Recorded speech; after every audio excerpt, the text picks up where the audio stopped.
आई भैया यह corona virus के भयावह स्थिति देखते हुए एगो पत्नी अपना पति देव के याद करत रही आ कौना भाव में याद करत रही, कैसे याद करत रही। आई यह गीत के माध्यम से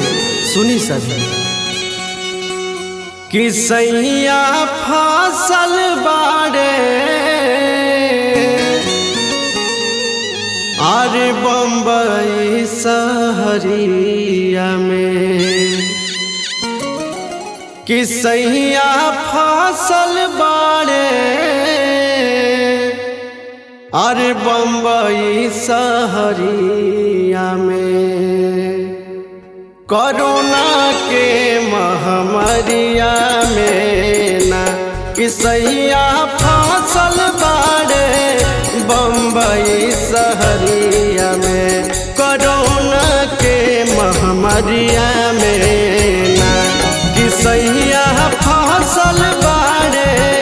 बम्बई सहरिया में, कोरोना के बेमरिया में ना।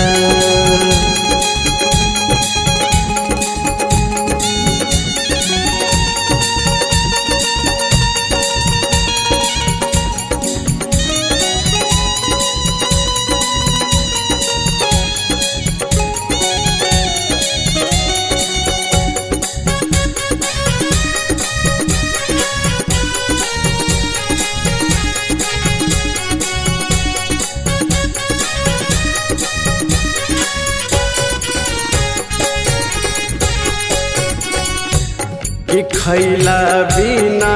दूब रहिले, वीडियो कॉलो पे ना चिन्हैले, कि खैला बिना दूब रहिले उनकर देहिया सुखैले,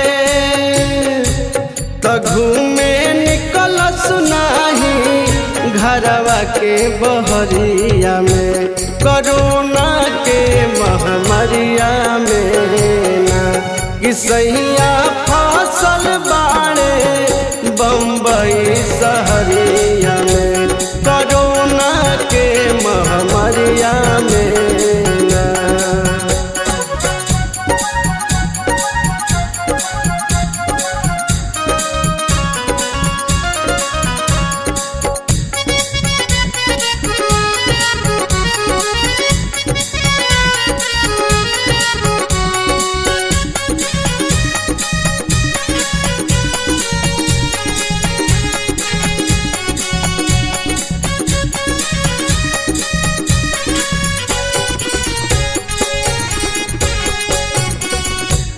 कि हमके कुछो